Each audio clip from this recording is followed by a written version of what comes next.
ರಾಷ್ಟ್ರ ರಾಜಧಾನಿ ದೆಹಲಿಯಲ್ಲಿ ನಡೀತಾ ಇರುವಂತಹ ಎಐ ಶೃಂಗಸಭೆಯಲ್ಲಿ ಪ್ರಧಾನಿ ನರೇಂದ್ರ ಮೋದಿ ವಿರುದ್ಧ ಘೋಷಣೆಗಳನ್ನ ಕೂಗಿದ ಕಾಂಗ್ರೆಸ್ ಕಾರ್ಯಕರ್ತರಿಗೆ ಇದೀಗ ಸಂಕಷ್ಟ ಎದುರಾಗಿದೆ.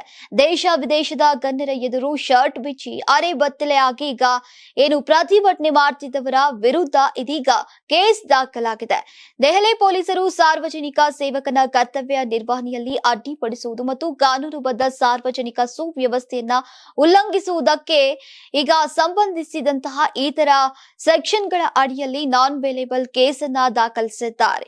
ರಾಷ್ಟ್ರ ರಾಜಧಾನಿಯ ಭಾರತ ಎಐ ಇಂಪ್ಯಾಕ್ಟ್ ಶೃಂಗಸಭೆಯ ಸ್ಥಳವಾದ ಭಾರತ್ ಮಂಟಪದಲ್ಲಿ ಈಗ ಪ್ರತಿಭಟನೆ ನಡೆಸಿದ್ದಕ್ಕಾಗಿ ಭಾರತೀಯ ಯುವ ಕಾಂಗ್ರೆಸ್ ಕಾರ್ಯಕರ್ತರನ್ನ ದೆಹಲಿ ಪೊಲೀಸರು ಬಂಧಿಸಿದ್ದಾರೆ.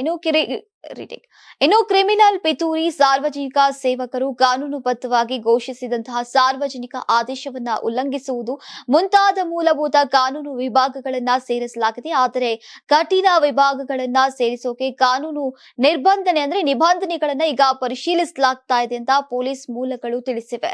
ಪ್ರತಿಭಟನಾಕಾರರಿಗೆ ಕಾಂಗ್ರೆಸ್ ಹಿರಿಯ ನಾಯಕರು ನಿರ್ದೇಶನವನ್ನ ನೀಡಿದ್ದಾರೆಯೇ ಅನ್ನೋದನ್ನ ಪತ್ತೆ ಹಚ್ಚೋಕೆ ತನಿಖಾಧಿಕಾರಿಗಳು ಕೆಲಸವನ್ನ ಮಾಡ್ತಿದ್ದಾರೆ. ಪ್ರತಿಭಟನಾಕಾರರು ಆವರಣಕ್ಕೆ ಪ್ರವೇಶಿಸುವ ಬಗ್ಗೆ ಯಾರೊಂದಿಗಾದ್ರೂ ಮೊದಲೇ ಸಂವಹನವನ್ನ ನಡೆಸಲಾಗಿದೆಯಾ ಅಥವಾ ಇಲ್ವಾ ಅನ್ನೋದನ್ನ ಕೂಡ ಸಹ ಪೊಲೀಸರು ಈಗ ಪತ್ತೆಯನ್ನ ಹಚ್ಚಲಿದ್ದಾರೆ. ಈಗಾಗಲೇ 4 ಬಂಧಿಸಲಾಗಿದ್ದು ಉಳಿದವರನ್ನ ಪತ್ತೆ ಹಚ್ಚಿ ವಿಚಾರಣೆಗೆ ಒಳಪಡಿಸಲಾಗುವುದು ಅಂತ ಮೂಲಗಳು ತಿಳಿಸಿವೆ. ಬಂಧಿತರನ್ನ ಭಾರತೀಯ ಯುವ ಕಾಂಗ್ರೆಸ್ನ ರಾಷ್ಟ್ರೀಯ ಕಾರ್ಯದರ್ಶಿ ಕೃಷ್ಣ ಹರಿ, ಸಂಘಟನಾ ರಾಷ್ಟ್ರೀಯ ಸಂಯೋಜಕ ನರಸಿಂಹ ಯಾದವ್ ಮತ್ತು ಬಿಹಾರ ಮತ್ತು ಉತ್ತರ ಪ್ರದೇಶ ಘಟಕಗಳ ಪದಾಧಿಕಾರಿಗಳಾದಂತಹ ಕುಂದನ್ ಯಾದವ್ ಮತ್ತು ಅಜಯ್ ಕುಮಾರ್ ಅಂತ ಗುರುತಿಸಲಾಗಿದೆ.